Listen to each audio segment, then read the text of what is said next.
Well, if you love superheroes, then you need to head to the Colorado Convention Center this weekend for Denver Comic Con. You can even meet some of your favorite superheroes like the Incredible Hulk. Lou Ferrigno, you can go ahead and challenge this guy to an arm wrestle, but I'm taking the test first this morning. Welcome back to Denver, dude. Thank you. I'm not going to argue with you. Come on, let's bring it. Ready? 1, 2, 3. Oh, yeah! I feel like I need to beat my chest a little bit. How have you been? I'm wonderful. How are you? I'm doing great. I love that you always take time to come on our little show here, and because you are exceptional. You do so much in your life.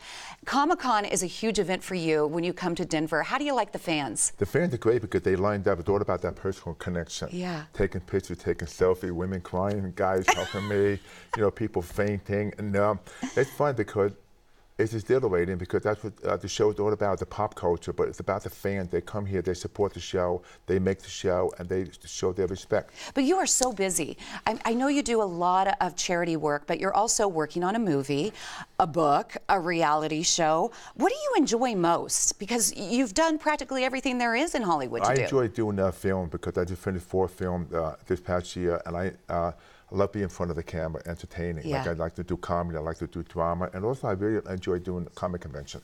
I have to tell you, when we arm wrestled, I really tried. Did you? That was it. Oh my God. I know, I'm a little bit weak, that's all I could say. That's okay, but you won though. Tell me about your book, because you teamed up with your daughter to write a book. It's a great book called The Reset Plan. And you look up at ferrignofit.com. It's the best book I've read about mental health, nutrition, getting in shape, people of all ages.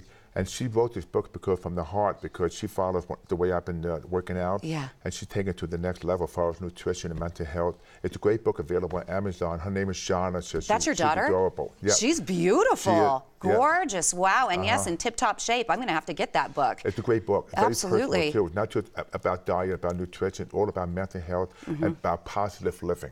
And that's so important, too. You got to have a positive outlook and positive mental health in order to look good and feel good. It's positive living. A lot of people say, okay, I have a positive attitude, but about positive living every day. You have to work at it. Right. Like, for example, say you're having a bad day. You just can't snap your fingers. You have to get rid of all those negative thoughts and think about the good things about yourself. You see, every one of us have a superstar quality inside of us. We need to bring that out. I don't care if you're emotionally, physically, mentally disabled, doesn't matter, because everybody's handicapped one way or another. And you've been through a lot in your life. I mean, growing up too with your childhood, so you've accomplished a lot. You're very inspirational. The last time you were here, you were in the middle of filming a movie called The Instant Death. It was just released in May. What do you think about that movie? It's a great British film about a guy in the special forces. They harm his family and granddaughter, so he seeks revenge.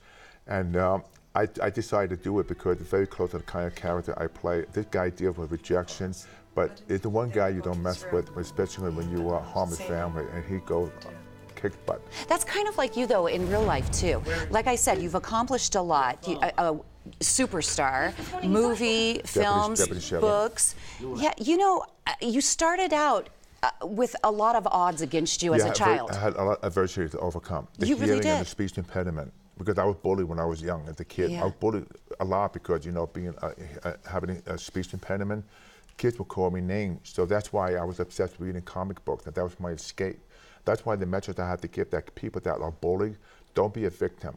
Go after the bully. It has not held you back in any way whatsoever, your hearing impairment? No, because I discovered bodybuilding. That was my platform to survive and gave me strength and admiration for myself and also for other people. As you were reading the comic books growing up and you're thinking, wow, the Hulk.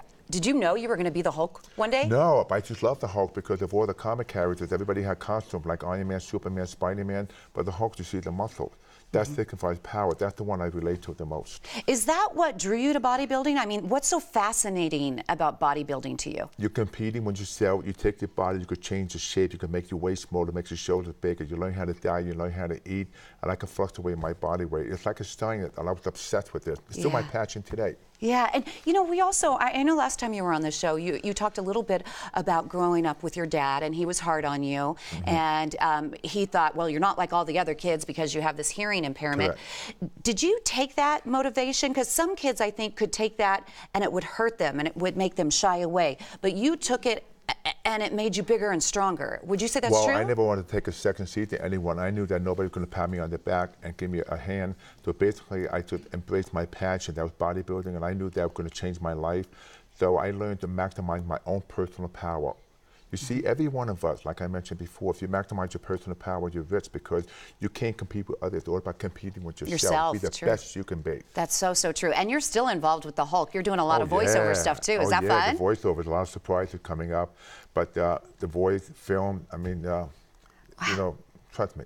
Look at that. I mean, it's so crazy to see that and then see here you sitting right here. It's the most beloved, iconic Marvel character in the world. It really is. I mean, every nationality embraces the Hulk. I mean, people all over because he releases all our anxiety and our anger and demons inside of us.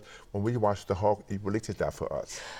Who is your hero? Do you have any heroes? Yes, growing up with Sean Connery, who played the first James Bond. Suave, you know, a real gentleman. Ooh. I mean, yes, I just love the way he talks to James Bond. Yeah, So Comic-Con this weekend, where can we find you in Comic-Con? If you invite me on the table, I think it's the area called the Summit area where the celebrities are. You can't miss me. It's going to be a great show, expecting over 115,000 Oh, and people. I know, it's crazy.